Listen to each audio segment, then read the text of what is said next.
नमस्कार दोस्तों। मैं अजीत कुमार और ये जो सच्ची घटना आज हम आप लोगों को बताने जा रहा हूँ, ये चंडीगढ़ का है। चंडीगढ़ में एक सेक्टर आता है, सेक्टर 38। सेक्टर 38 में एक लड़की रहती थी, नेहा नाम करके। उसका रोज का रूटीन था, तो करीब शाम का 6 बजे वो कंप्यूटर क्लास करने जाती और रात 9 बजे का करीब वो घर आती। 30 जुलाई 2010 की बात है। रात का लगभग 9 बजे बूंदा बूंदी बारिश शुरू हो गई थी और नेहा उसी टाइम अपना स्पोकिंग जो क्लास होती है कंप्यूटर वहां से आ रही थी। जब 9 बजे पानी चालू हो गया बूंदा बूंदी, तो उस पानी से बचने के लिए नेहा एक बगल में टीन शेड का दुकान था, वहां पे फिलहाल दुकान तो बंद हो गई थी, तो वहाँ कोई था नहीं। तो नेहा पानी से बचने के लिए उसमें खड़ी होकर पानी छूटने का इंतजार कर रही थी, क्योंकि उसके हाथों में किताबें कलमें बहुत सारे थे। अगर वो पानी में रहती तो वो सारे भीग जाते, इसलिए पानी छूटने का वो उस टीन सेट के नीचे वेट कर रही थी। वेट करते करते लगभग 10 मिनट तक वेट की। जब पानी अब छूटने ही वाला था, उसी टाइम किसी ने नेहा के सर पर जोर से एक पत्थर मार के फेंका। जब उसके सर पे जैसे ही पत्थर लगा, नेहा का आंख का आगे अंधेरा छा गया और वहीं पे नेहा बेहोश होके गिर पड़ी। थोड़ा देर बाद कोई जो शख्स शख्स था, वो नेहा के ऊपर हमला किया था, पत्थर से मारा था, वो वहां पर आता है और नेहा को गोदी में उठा के जंगल की तरफ ले जाता है। क्योंकि उस टाइम नेहा के ऊपर कोई होश हवास नहीं था, वो तो बेहोश होके वहां पे गिर पड़ी थी। उसको उठा के वो जंगल की तरफ चला जाता है। वहाँ जंगल पे ले जाने के बाद नेहा का एक एक करके वो शख्स उसका कपड़ा उतारता है और उतारते टाइम उसको नोचते हुए उतारता है, क्योंकि नेहा तो पूरा बेहोश हो चुकी थी। उसके बाद उसने जैसे नेहा का थोड़ा सा होश आया, उसने उसके ऊपर मारपीट करना चालू कर दिया। उसके बाद मारपीट इतना मारा कि उसने हाँ और बेहोश हो गई। और उसके बाद उसके साथ पूरा नोचते हुए उसके साथ प्राकृतिक और अप्राकृतिक से उसके साथ गलत किया। गलत करने के बाद उस शख्स ने सोचा, अगर इसी हालत में इसको छोड़ दे तो ये आगे जाके सब कुछ बोल सकती है। इसलिए उसने क्या किया, नेहा को वहीं पे गर्दन से दबा के उसको वहीं पे खत्म कर देता है और वहां से वो लड़का जाने का तैयारी करता है। जैसे ही जाने का तैयारी करता है, उसी वक्त नेहा का मोबाइल में फोन आता है। तो क्या करता है, फोन उठाता नहीं। दरअसल वो फोन उसका पापा का रहता है। उसका पापा जब नेहा 9 बजे तक घर नहीं आती है, तो वो इधर उधर खोजना चालू कर देती है। उसके जितने सारे दोस्त थे नेहा के, इसको उसको सारे को फोन मिलाता है, मगर सारे का एक ही कहना था, नहीं अंकल, वो तो निकल चुकी थी क्लास से, हम लोग साथ में निकले, वो तो अपने रास्ते निकल गई है। वो और डर जाते हैं। और भी इधर उधर जितने सारे रिलेशन होते हैं, मामा मौसी, सारे जगह फोन करते हैं कि नेहा क्या तुम्हारे पास गई है। तो सारे का एक ही जवाब रहता है कि नहीं नहीं, नेहा तो नहीं आई है। तो और उसका पापा डर जाता है। उसके बाद वो नेहा का नंबर में फोन मिलाता है। तो पहले तो स्विच ऑफ आ रहा था, उसके बाद खुलने के बाद फिर से वो ट्राई करता है तो वो लग जाता है। और उसी वक्त वो शख्स उसके पास रहता है जंगल में। जब वो फोन मिलाता है तो वो शख्स फोन उठाता है और एक ही वर्ड कहता है कि आपको डरना नहीं है, आपका स्कूटी उस टीन सेट दुकान के सामने है, आप वहां जाके उसको ले जाइए। उसके बाद नेहा का पापा उसको पूछता है कि तुम कौन बोल रहे हो। वो कुछ नहीं बोलता, फौरन फोन काट देता है और फोन को स्विच ऑफ कर देता है। उसके बाद नेहा का पापा नेहा का जो दोस्त, दो तीन दोस्त को लेके वहां तक रात 11 बजे का करीब उस दुकान के सामने जाता है। जब जाता है तो नेहा का स्कूटी वहां पर मिलता है। स्कूटी पे एक खून का छींटा लगा रहता है, तो उसका नेहा का पापा और बुरी तरह से डर जाता है। डरने के बाद इधर उधर खोज करता है, कहीं नहीं मिलता, तो उसके दोस्त के साथ नेहा का पापा पुलिस स्टेशन जाता है। पुलिस स्टेशन जाने के बाद पुलिस को सारे सच्चाई बताता है, ऐसा ऐसा बात है, मैंने फोन भी मिलाया तो कोई शख्स उठाया, और ये बात बोल के फोन काट के फोन को स्विच ऑफ कर देता है। उसके बाद पुलिस उसी टाइम एक टीम तैयार करती है। पहले तो इधर उधर पूरा खोजती है, खोज खोज को थक जाते, कहीं नहीं मिलता। उसके बाद एक दिन बाद नेहा का पापा, उनको लगा कहीं जंगल तरफ तो नहीं है, उधर जाते हैं तो उधर नेहा मिल जाती है। ऐसी अवस्था में मिलती है कि उसका शरीर पे एक भी कपड़ा नहीं रहता है। उनका पापा तुरंत उसको गले में वो मिलाता है और उठा के डायरेक्ट हॉस्पिटल के ऊपर दौड़ते हुए हॉस्पिटल पहुंचते हैं। जैसे ही हॉस्पिटल पहुंचता है, उनका मन में ये नहीं था कि अभी तक वो मरा है। उनको लग रहा था कि अभी तक मेरी बेटी जिंदा है। इसी सोच में उसको उठा के हॉस्पिटल तक पहुंचते हैं। हॉस्पिटल जब पहुंचने के बाद डॉक्टर साहब मना कर देता है कि ये तो पहले ही अपना होश खो बैठी है और इनका शरीर पे अब जान रहा नहीं। इतना सुनते ही नेहा का पापा पूरा घुट घुट के वहीं पर रोने लगते हैं। उसके बाद नेहा का पोस्टमार्टम किया जाता है। पोस्टमार्टम में यही निकलता है कि पहले उसका शरीर पे, सिर पे पत्थर से वार किया गया किसी चीज से। उसके बाद उसके साथ बुरी तरह से प्राकृतिक से उसके साथ गलत हुआ है। उसके बाद उसको गला घोट के मार दिया गया है।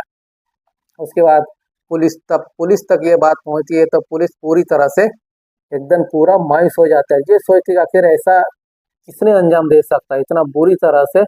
उसके बाद पुलिस ने एक टीम तैयार करती है, और ऐसा टीम तैयार करती है क्योंकि उसके पास एक ही सबूत था, बाकी मुजरिम को पकड़ने के लिए और कुछ नहीं था। क्योंकि उसका शरीर पे जो निशानी था, उस ब्लड सैंपल को इकट्ठा करते हैं और उस ब्लड सैंपल से मिलाने के लिए जो मुजरिम का डीएनए, सिर्फ वही सबूत था। तो किसी तरह अगर मुजरिम का ब्लड सैंपल मिल जाए तो डीएनए मैच कर सकता है। तो पुलिस ने एक बहुत मजबूती से एक टीम तैयार किया। उस टीम में जो क्या बोलते हैं, CFSL टीम ने एक रिपोर्ट बनाया, SSP को दिया, और उसने ये बताया कि इसमें करीब ऐसे ऐसे लोग को मतलब ब्लड सैंपल लेना है जिसके ऊपर शक हो। कुंवारे लड़के को, जो दूर दराज से आए हुए, जो ऑटो ड्राइवर हो, दुकानदार हो, बिजनेसमैन हो बाहर से, वो सभी कर सकता है। उसने करीब 800 आदमियों का ब्लड सैंपल इकट्ठा किया, लेकिन किसी भी हाथ में नहीं आया, किसी का ब्लड सैंपल मैच नहीं हुआ। तो पुलिस को और मायूस होना पड़ा कि आखिर ऐसा है ही कौन, कौन हो सकता है। इसी तरह 1 साल बीतता गया, 2 साल बीतता गया, 3 साल बीत गया, 4 साल, इस तरह करते करते करीब 12 से 13 साल बीत गया, 14 साल बीत गया, लेकिन तभी तक मुजरिम का कोई अता पता न सूरा, कुछ नहीं मिला। 14 साल के बाद सेम उसी तरह एक घटना घटा। उसका जो स्टार्टिंग कहानी होता है मैं आप लोग को बता रहा हूँ। एक मोहन नाम का आदमी था और उसकी बीवी संध्या, दोनों मार्केट गए हुए थे। मार्केट जाने के बाद मोहन ने कहीं दुकान में एक सब्जी खरीदता है। खरीदने के बाद जब उसका पेमेंट होता है, पैसा होता है 80 रुपया, और मोहन के पास रहता है 60 रुपया। तो मोहन दुकानदार को बोलता है कि आप भाई साहब आप रुक जाइए थोड़ा, बगल में मेरी एक भतीजी रहती है, मैं वहाँ से 20 रुपया लेके आता हूँ, फिर आपको दे दूंगा। तो दुकानदार बोलता है ठीक है, आप जाइए लेके आइए। तो वहाँ से वो मोहन मोहन कुमार वहाँ से जाता है और अपनी बीवी को बोलता है कि तुम यहीं रुको, मैं तुरंत भतीजी के पास से पैसा लेके आता हूँ। तो वो बोले ठीक है। मोहन कुमार चला जाता है। मोहन जब उधर से आता है 20 रुपया लेके, तब उनकी बीवी वहाँ पर नहीं रहती है। तो वो दुकानदार से पूछता है कि भाई साहब, जो मेरी मैडम थी यहीं पे थी, वो कहाँ गई? तो दुकानदार बोलते हैं सर, वो जो आपकी मैडम थी ना, वो मैंने आपको वो सब्जी उनको दे दिया और वो लेके यही खड़ी थी, मुझे पता नहीं कब किधर गई, मुझे उतना ध्यान में नहीं रहा। तो वो मोहन कुमार सोचता है कि शायद वो पैदल पैदल घर चली गई होगी, या फिर कहीं अगर इधर उधर होगी तो वो इधर उधर खोजता है तो वो मिलती नहीं है। तो मोहन कुमार को लगता है कि वो शायद घर गई होगी। तो वो तुरंत घर जाते हैं और घर जाने के बाद देखते हैं घर तो पहले से ताला लॉक है। तो इधर उधर वो पूरा खोजते हैं, रिलेशन विलेशन से चारों तरफ, तो वो कहीं नहीं मिलता है। तो लास्ट में रात भी बीत गया, दिन भी बीत गया, तो लास्ट में सुबह जाके पुलिस में रिपोर्ट कराते हैं कि ऐसा ऐसा बात है, मेरी जो मैडम थी अचानक वो मार्केट से गायब हो गई। तो पुलिस फिर CCTV वगैरह जितना अगल बगल दुकान में सारे में चेक करते हैं, तो थोड़ा बहुत दिखता है और फिर नियन नजर नहीं आती है। तो फिर पुलिस भी खोजबीन चालू कर देता है। तो फिर 2 दिन बाद उनकी बीवी का जो डेड बॉडी था उसी हालत में जंगल में मिला, जिस हालत में जो नेहा 14 साल पहले मिली थी। तो पुलिस को पूरा का पूरा एकदम शक हो गया कि आखिर वही मुजरिम होगा, क्योंकि जो सेम टू सेम जो अंजाम था उसका भी सिर पे निशान था पत्थर का, उसके साथ नोच नोच के उनके साथ गलत किया गया हो, उसके बाद गला घोट के मार दिया गया हो, कहीं ना कहीं वही मुजरिम होगा। अब जो पुलिस थी पूरी तरह से जागरूक हो गई। अब वो ठान लिया था अगर अभी नहीं पकड़ा तो ना जाने आने वाले साल साल में फिर से ऐसे घटना कई घटने वाला है। तो पुलिस ने फिर एक चार्जशीट अपना तैयार किया। चार्जशीट तैयार करने के बाद उसका रिपोर्ट फिर एक एक करके बनाया। तो उसमें भी फिर यही आया कि उसका ब्लड सैंपल के जरिए उसको पकड़ा जा सकता है। तो पुलिस ने फिर एक बहुत मजबूती से एक टीम बनाया, और इस बार टीम ऐसा बनाया कि वो पुलिस के बेस में नहीं, डॉक्टर के बेस में कई लड़कों को इकट्ठा किया गया, जो मेडिकल कॉलेज के नर्स को बुलाया गया। कम से कम 300 आदमियों और लड़की लड़का सारे मिला के 300 का एक टीम तैयार किया, और अगल बगल में जितने सारे गांव हैं सब में जा जाके सबका ब्लड सैंपल लेना था। और इस बार वो पुलिस का बेस में नहीं, डॉक्टर का बेस में जाने लगे सरकार के द्वारा, ताकि किसी को शक ना हो। तो इसी तरह हम चारों निकल गए। तो कम से कम तो 200 टीम आया अपना ब्लड सैंपल लेके, लेकिन किसी का हाथ में नहीं आया। तो उसी में एक एक झोपड़पट्टी रहता था 500 मीटर का दूरी में। तो वहीं पर कुछ नर्सें गई थी ब्लड सैंपल लेने के लिए, साथ में पुलिस अधिकारियों भी थे डॉक्टर का वेश में।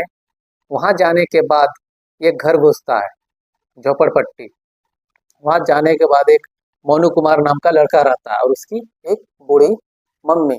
तो जब उस घर में घुसता है तो बूढ़ी मम्मी को बोलता है कि आपका घर में कौन कौन है दादी। तो बताती है कि मैं हूँ और एक मेरा बेटा मोनू कुमार नाम का। तो बोलते वो कहाँ है ना, बोलता वो अभी टॉयलेट गया हुआ है। तो उसके बाद उस अम्मा का ब्लड सैंपल लेता है, और वहीं से बाहर से उनकी अम्मा आवाज देती है कि मोनू बाहर निकलो, कोई सरकारे वाले आए हैं, जो शरीर की कोई भी जो बीमारी होगा ना वो बता देंगे सैंपल लेके, सबका घर घर में हो रहा है, तुम भी करा लो। तो बोलता है कि ठीक है मम्मा, मैं थोड़ा देर में निकलता हूँ। जब वो आता है, करीब उस टाइम मोनू का उम्र 32 साल था, और इससे पहले जब उस वाला नेहा का हुआ था अंजाम, तो उसका करीब उस टाइम 18-19 साल का था। तो वो लोग उस टाइम इसके ऊपर शक नहीं किया था। अगर उसी दिन शक कर लेता कि इतना कम उम्र का लड़का भी ऐसा अंजाम दे सकता, तो उसी दिन ये लड़का पकड़ा जाता, लेकिन उस टाइम इसके ऊपर शक नहीं किया था। अब 32 साल 33 साल का हो गया था, उसका सैंपल लेके वहां से वो लोग निकल जाते हैं। निकलने के बाद जब वो लोग वहां पे जाते हैं, तो लास्ट में जो मोनू कुमार का ब्लड सैंपल रहता है वो मैच कर जाता है। अब पुलिस को जैसे मैच होता है, पुलिस पूरा देख के सुन के पूरा मतलब अपने आप में विश्वास नहीं कर पाता है कि हम लोग का जो घटना स्थल से मात्र 500 मीटर की दूरी में हम लोग का मुजरिम है, और हम लोग कहाँ कहाँ ढूंढ रहे हैं। उसके बाद नेक्स्ट दिन पुलिस उसका घर फिर से जाता है, लेकिन उस बार डॉक्टर का भेष नहीं, पुलिस का वर्दी का भेष में जाते हैं, और डायरेक्ट उनका घर में घुसते हैं और उनका अम्मा से बोलते हैं कि मनु कहाँ है, उनको बुलाओ। अब मनु सारे पुलिस वालों को देख के सब कुछ मांजरा समझ में आ गया था। तो मनु ने अंदर से ही मम्मा को आवाज लगाया कि अम्मा मुझे रोटी बना दो, क्या पता लाइफ में आपका हाथ का कभी खा पाऊंगा कि नहीं। तब पुलिस को सारा समझ में आ गया था। तो उसकी मम्मा पूछती क्या हो गया मनु, आज ऐसे क्यों बात कर रहे हो। तो उसके बाद थोड़ा देर बाद मनु को वहीं दबोचता है पुलिस, और सारा कुछ पूछता है कि क्या हुआ था। उसके बाद मोनू जेल ले जाता है, उसको सारा कुछ वो बताते हैं कि ऐसे ऐसे क्या हुआ क्या नहीं। उसके बाद मोनू के खिलाफ एक बहुत बड़ा चार्जशीट बनाते हैं। उसके बाद चार्जशीट बनाने के बाद सारे वो अदालत में पेश किया जाता है, और सबका एक ही मांग रहता है कि इस शख्स को कड़ी से कड़ी सजा दे, इसके ऊपर फांसी दिया जाए। उसके बाद सारे लास्ट में अदालत में उसको फांसी का सजा सुनाती है। तो ये जो न्यूज था, ये इतने यूपी नहीं बल्कि चंडीगढ़ हर एक जगह ये न्यूज फैल गई थी, इतनी अच्छे से फैली थी कि सारे कहना इतना तारीफ का काबिल था प्रशासन का। क्योंकि एक मुजरिम को पकड़ने के लिए पुलिस ने भेष बदल के, डॉक्टर का भेष बदल के पकड़ा।